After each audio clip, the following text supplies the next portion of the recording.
बचे इथों। ਗੁਰਦਾਸਪੁਰ ਦੇ ਕਸਬਾ ਕਲਾਨੌਰ ਅਧੀਨ ਆਉਂਦੇ ਸਰਹੱਦੀ ਪਿੰਡ ਅਗਵਾਨ ਦੇ ਮਾਪਿਓ ਤੇ ਇਕਲੌਤੇ ਪੁੱਤਰ ਬਲਪ੍ਰੀਤ ਸਿੰਘ ਉਮਰ 20 ਸਾਲ ਜੋ ਕੈਨੇਡਾ ਵਿੱਚ ਪੜ੍ਹਾਈ ਕਰਨ ਗਿਆ ਸੀ ਦੀ ਮੌਤ ਦੀ ਖਬਰ ਆਉਣ ਨਾਲ ਉਹਨਾਂ ਤੇ ਦੁੱਖਾਂ ਦਾ ਪਹਾੜ ਡਿੱਗ ਪਿਆ। ਬਲਪ੍ਰੀਤ ਦੀ ਅਚਾਨਕ ਹੋਈ ਮੌਤ ਕਾਰਨ ਇਲਾਕੇ ਵਿੱਚ ਸੋਗ ਦੀ ਲਹਿਰ ਪਾਈ ਜਾ ਰਹੀ ਹੈ। इस संबंधी जानकारी दिंदियां होया पंजाब पुलिस विच सेवा मुक्त होए कुलदीप सिंह वासी अगवान ने दस्सिया कि उन्हां दा होनहार पुत्र बलप्रीत सिंह 10 महीने पहला कैनेडा दे एडमिंटन विखे लाखां रुपए खर्च करके अपना सुनहरी भविख बनाउण लई पढ़ाई करन लई गया सी।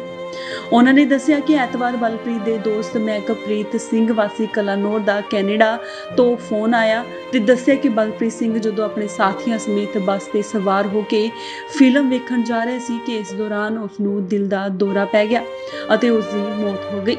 बलप्रीत की माता बलविंदर कौर का भी रो रो के बुरा हाल सी। रोंदिया रोंदिया उसने सरकार नू कोसदिया कहा कि जेकर सरकारां चंगियां होण तां साडे नियाणे बाहर धक्के खाण लई ना जाण। इत्थे भी दस दईए कि ਇਹ ਦੋ ਭੈਣ ਭਰਾ ਸਨ ਜੋ ਕੈਨੇਡਾ ਵਿੱਚ ਹੀ ਸਨ। ਬਲਪ੍ਰੀਤ ਦੀ ਮੌਤ ਦੀ ਖਬਰ ਸੁਣਦਿਆਂ ਹੀ ਇਲਾਕੇ ਵਿੱਚ ਸੋਗ ਦੀ ਲਹਿਰ ਫੈਲ ਗਈ ਹੈ। हाय पता नहीं मैनू कुछ नहीं पता, मैनू मेरा बच्चा चाहिए। हाय जे सरकारां चंगियां होण असीं बच्चे क्यों कल्लिए। हाय हाय मेरा बच्चा मैनू बच्चा लिया दो। मेरे बच्चे दी ऑक्सीजन ना लाउण, मेरे बच्चे दी ऑक्सीजन लगी रहे, मेरे बच्चे दी ऑक्सीजन लगी रहे। हाय सरकारां नू सुना दवो, इत्थे बच्चियां नू रोजगार दवो, लोकी अपने दिलां दे टुकड़े बाहर ना कल्लण। माहौल चंगा करो, नशे खत्म करो, असीं अपने बच्चे बाहर ना कल्लिए।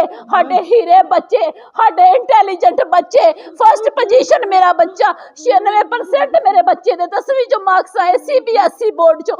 मैं बच्चा माहौल तो डरदी ने बाहर कलिया। ओए सरकारों कुत्तियों, ये गंदियां सरकारां, ओए अपने बच्चे कलो, ओए बार्डरां ते कलो, ओए बाहर कलो बच्चे अपने। ओ तुहानू पता लगे ओ कुर्सियां ते बैठे जे, अपने बच्चे सेफ कीते जे। साडे बच्चियां नू हाय साडे बच्चियां ते सियासतां करदे। हाय वाहिगुरू वाहिगुरू, हाय मेरे बच्चे, हाय आवाज दे दो, मैनू कुछ नहीं चाहिदा, मैनू कुछ नहीं चाहिदा। हाय बच्चे, हाय पंजाब दे बच्चे, ओ मेरे बच्चे साम लो, पंजाब दे ओ बच्चे साम लो। ओए सरकारों बच्चे साम लो, बच्चे साम लो, ओ नौजवान साम लो। ओए मैं डरदी ने कल्ले, मेरे को बड़ी रोटी, हाय मेरे को बड़ा कुछ, मैं डरदी ने कल्ले, मेरा इत्थे मोल नहीं। हाय मेरा बच्चा बड़ा नेक, हाय मैं क्या बच्चा, मेरा बच्चा चला जे, मेरा बच्चा बाहर। हाय मैं अपने बच्चे ला दो, मैं शौक नू नहीं कलिया। हाय मैं बच्चे नू अपने लिए सेफ्टी लिए कलिया। हाय मैं बच्चे नू सेफ कीता, हाय मैं बच्चे नू सेफ्टी लिए उत्थे कलिया। हाय हाय हाय सरकारों सुन लो। हाय गुरदासपुर तो जसविंदर बेदी, इंडोस टीवी, आस्ट्रेलिया।